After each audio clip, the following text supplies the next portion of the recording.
Қайырлы күн баршаңызға. Бүгін мен сіздерге фунчоза салатын қалай жасау керектігін көрсетемін. Мен сіздерді өзімнің каналымда көргеніме қуаныштымын.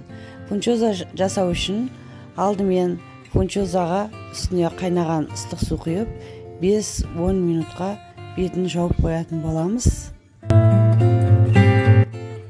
Ең алдымен 2 дана қиярды алып, майдалап, соломка қылып тураймыз.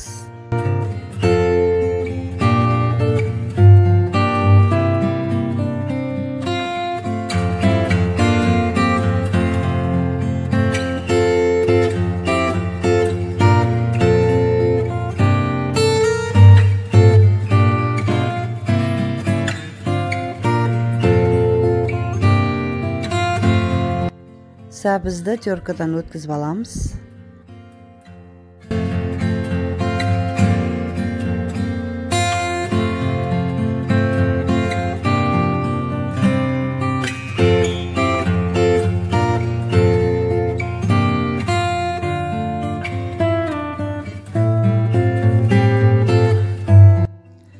Bir қасық соя,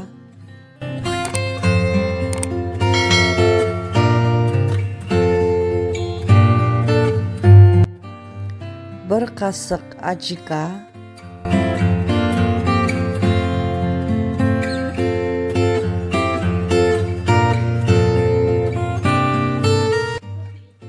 дәміне қарай қарабұрыш,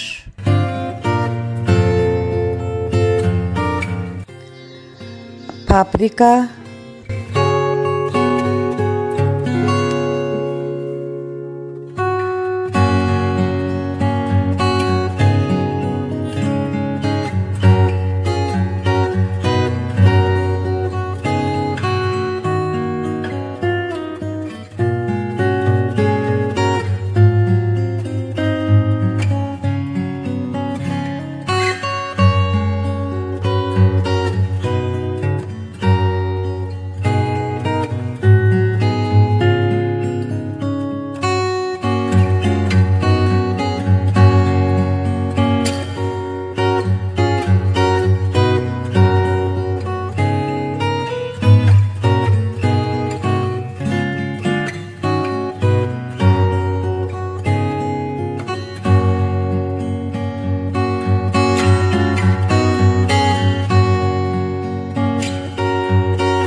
фунчозаның ыстық суын төгіп, алдымен салқын сумен жуып аламыз да, жаңа дайын болған қоспамызбен фунчозаны жақсылап араластырамыз.